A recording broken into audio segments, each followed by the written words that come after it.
At just 420 square feet, this is actually a tiny home. It's smaller than it looks. But even in this small space, the home has a living room, kitchen, bathroom, and a loft. So St. Louis University was throwing these desks out. So we went, took them all out, took them all apart, ripped them, eased the edges and put them down for our flooring. That's Tiggs. Yes, just Tiggs. Yeah, I'm gonna do that share thing.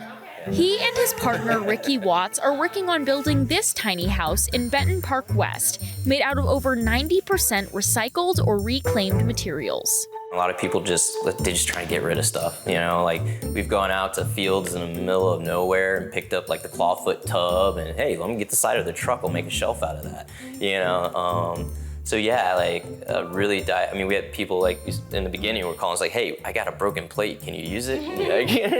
How big is the plate? And Ricky describes herself as a project manager, but has a background in sustainable agriculture. I've worked on organic farms before and been really excited to have my own garden project and permaculture, and I guess the dream to have a magical little tiny house in the city. The materials used for the house come from all over. Costco ships their carpets in these. They're disposable shipping containers made out of 1-inch steel. So we've been really reutilizing the metal in these guys. So these create these little seating areas that eventually will... There's so much waste. There's just so many materials being thrown away that are so usable and good. Like the bricks are incredible to me, as they were holding a building up that was built 200 years ago. The building fell down and it's still a viable material. That's amazing. And like the kitchen and the trim work in the house, it's all from those bookcases that Tiggs was talking about. Well, they also have like a little story too. Yeah. Like each thing has like a little story. Like the stove here was made over in Belleville, Illinois by the Premier Stove Company during World War II. And the lady we bought it from, it was her mother's stove. And so it's kind of cool, like there's still like a connection to the past in a lot of these materials, which I think reinforces the project being contextual to the neighborhood. Ricky has spearheaded sustainable ways to use the rest of the 7,000 square foot lot. I think it makes sense to integrate more plant life and help with our environment in the urban context. So we're working on our permaculture and building up our soil, getting a lot of natives going and perennial plants, and then some medicinal herbs and nice annuals. We have grapes, apple tree.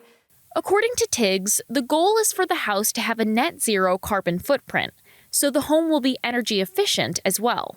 This one will be a hydronic radiant floor, so it utilizes water to retain a thermal value, as it were, a heat capacity that will slowly release long-wave radiation into the space. We're going to implement the solar system for our electric demand. And that's pretty straightforward: solar panels and then a battery bank that will collect that energy.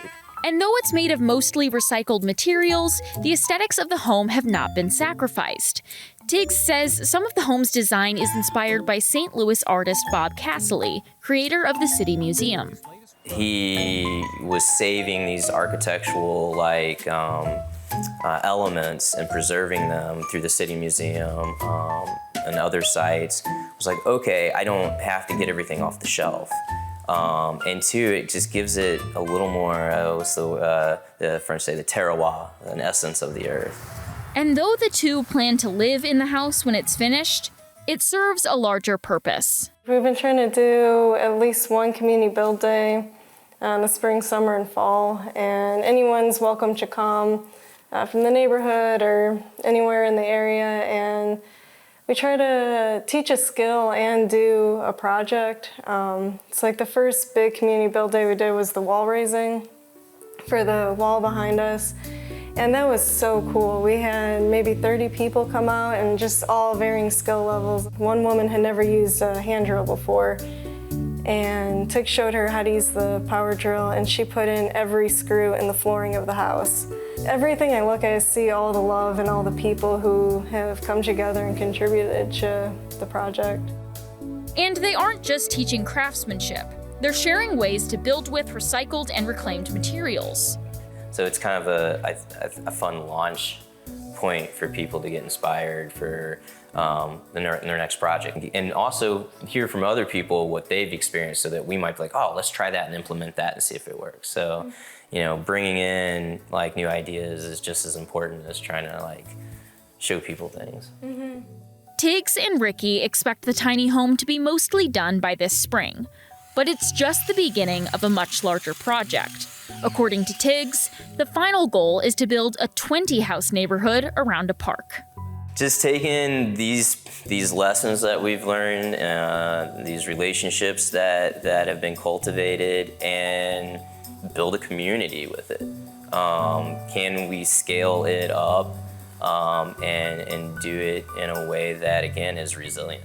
There's just so much out there, and it's really cool that we can reuse it and give it new life and purpose.